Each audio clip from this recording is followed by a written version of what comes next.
All right, so here's a quick tip. If you're still using these memory foam type of insoles on your shoes, what I have found, because what I like to do is I like to wash them either once a week or once every other week just to keep them clean, right? Is that when you replace the insoles from these shoes, there's a little bit of an adhesive at the bottom of these shoes.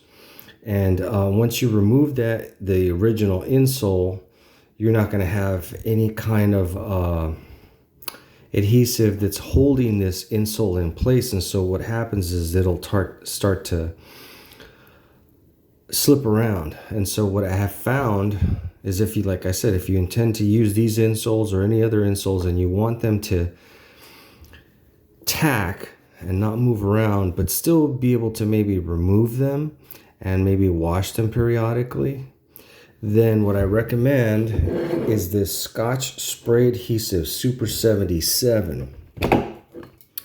And make sure that what I would do, and I've done this already in the past with other insoles, is I would just spray the bottom of these insoles, right?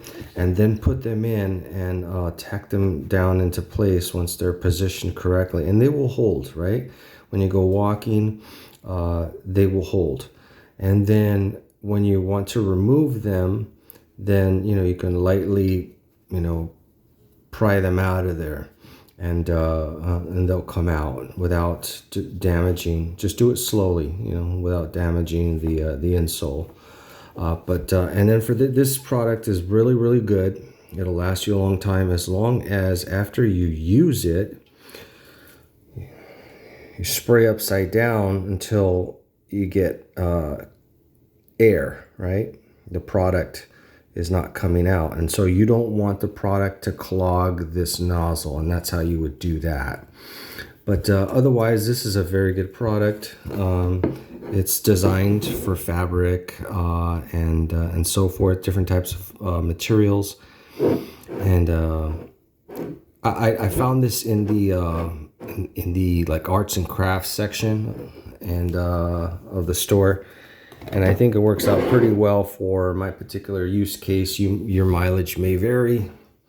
But that's my recommendation if you're going to continue to use these insoles here, is to use that product right over there if you don't want it to slip around.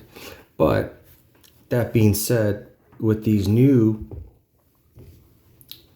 insoles, they have that metatarsal pad, and that's going to prevent that from slipping around, which is good. And what I like is that it goes all the way to the end, from that end all the way to this end, and it's not going to move around. It's perfect. That's the first thing I noticed right away, is that this stays put here and here, and it's not going to move around because it touches the edges, and it's got plenty of cushion on each side. And as long as you position this insole correctly in the center, that it should be comfortable. Obviously, take it for a test drive. Put your foot in there and go for a little walk there to see if it's positioned correctly. And if it's not, then just reposition it. But I just eyeballed it with my hands to make sure that it feels nice and comfortable all the way around to the edge, and so you don't got no weird edges on there. But anyway, this appears to be pretty comfortable. I think we're going to have some good results. And we'll get back to you after it's all in there.